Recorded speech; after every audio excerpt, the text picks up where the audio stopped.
Hey everyone, Tankenstein here. In this video, I have your very first gameplay and overview straight from the Tusk Force dev server for the F-5TH TCU. This is a currently rank 8 battle rating 13.3 jet fighter in the Japanese Air Force's tech tree, and is a very, very special aircraft. One, because of course this is in the Thai sub-tech tree, but it also has very powerful weapons, namely in that you can carry both the Derby and of course the Python 3s. Not as much the Python 3s, more so the Derby, because these are ARH, otherwise known as Fox 3 missiles, or BVR, whatever you want to call them. They are awesome, and amongst ARH missiles, Derbies are pretty damn good. And of course, with that, you might be asking yourself, well, does it have a radar to boot? And yes, it does. It has the Elta EL M2032, which is extremely powerful, much better than what you have here, for example, on the FCU, which is by itself also a very good aircraft. This has a much weaker engine, or much weaker radar than what we have with the TCU. Now, the TCU also has a helmet-mounted system, which is great because that allows the pilot to basically be able to aim off bore sight. So, more or less wherever you're looking, that is where your missiles will be aiming. Otherwise, this is a very, very similar aircraft, unfortunately, compared to other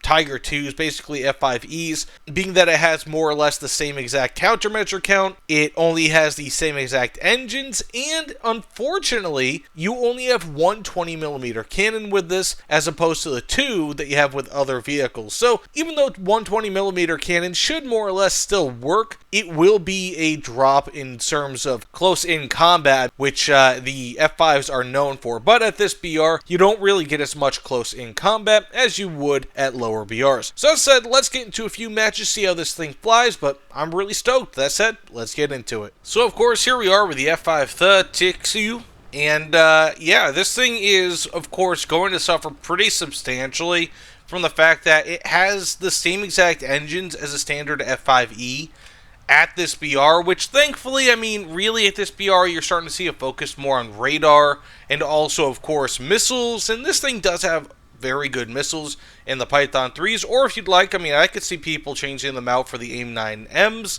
because AIM-9Ms are smokeless, and they also have IRCCM. But, of course, it only has 4 missiles, whereas most other fighters at and around this BR, you're starting to see 6+. But, you know, that's really what the focus is, right? The missiles and the radar. And so, even though, again, the engines aren't quite as good as what they could be, this is still a maneuverable aircraft.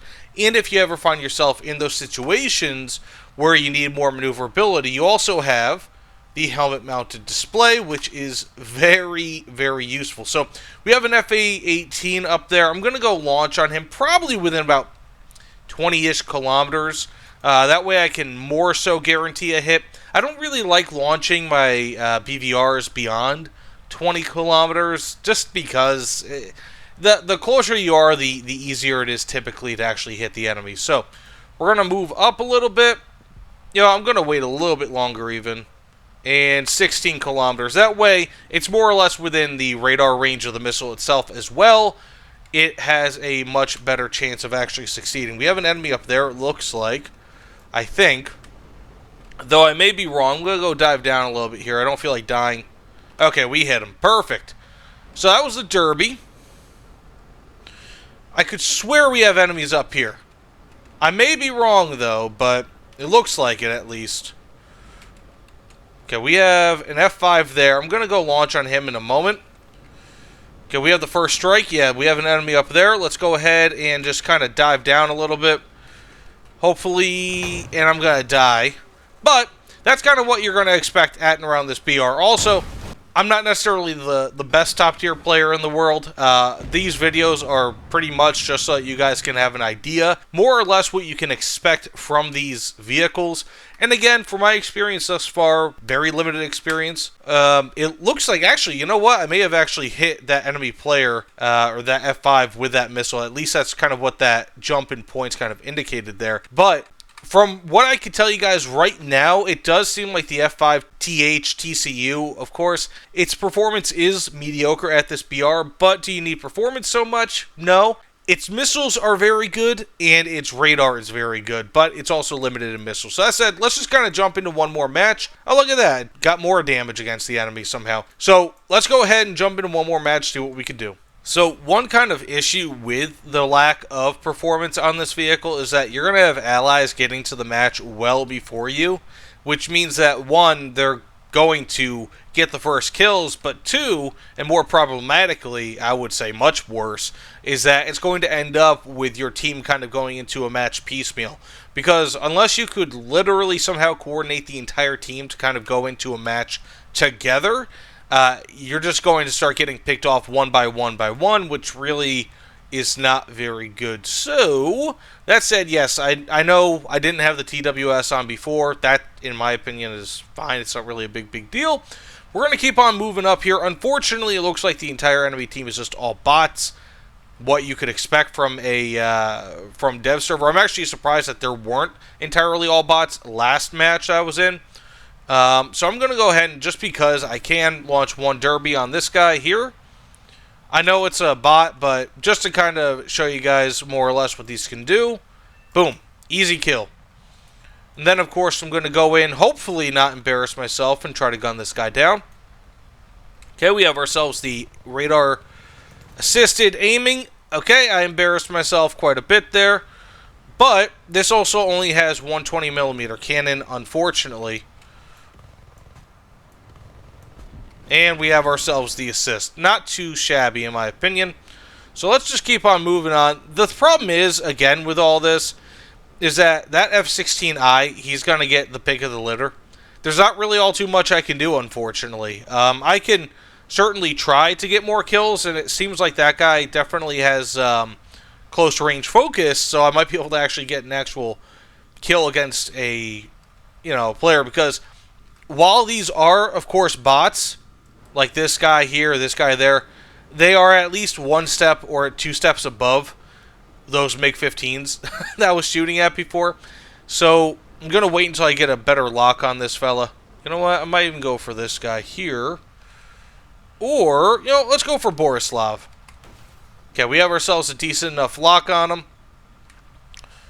And perfect. Okay. I'm going to have to switch off of TWS, but we can go launch our Pythons at these fellas. And have ourselves another kill. Not too bad. I'm going to switch from Ooh. Okay. I'm going to switch from TWS. Pulse Doppler HDN. Oh, yeah. No, actually, you know what? I do have a fully ace crew. Because, of course, why wouldn't I? This is... as a content creator, if you guys don't know, I get more or less kind of like free stuff. I don't even know where this guy is, but I'm assuming, and boom. So that's one of the great things about the Python 3s, is that even though they don't have IRCCM like the M9Ms, they are much better in terms of maneuverability. So it's kind of a give or take. I would say that they're much more even than this game kind of implies, despite the fact that you research the Python 3s after the M9Ms. But with that said, I mean, again, I feel like this is actually going to be a pretty capable fighter, but it's just kind of one of those things where you're getting an old generation vehicle, right? Like, I mean, if you go back to, like, the F-5A, for example, those are 10.7 BR currently. They used to be, like, I think 10.3 BR, and you're taking more or less an airframe that is several BRs lower than this. Even if you look at the F-5E, you're looking still at several BRs lower than this. That's the level of performance you have. That's how many countermeasures you have. And then you're just slapping a new radar and new missiles onto it. I feel like this, because of the missiles and because of the radar, will still be a capable vehicle. But the main draw to the whole F5 lineage is how maneuverable it is and the fact that it's a light, small fighter. So being that you're not really going to have that maneuverability mattering as much at higher BRs, its effectiveness is questionable. This is definitely going to be one of the lower BR ARH missile-carrying planes, pretty much henceforth, but I feel like it'll still be a good introduction to that style of gameplay, and should still be relatively fun and relatively capable, even if it won't be the best vehicle out there. So as I said, thanks for watching, and I'll see you all on the other side. Take care, everyone.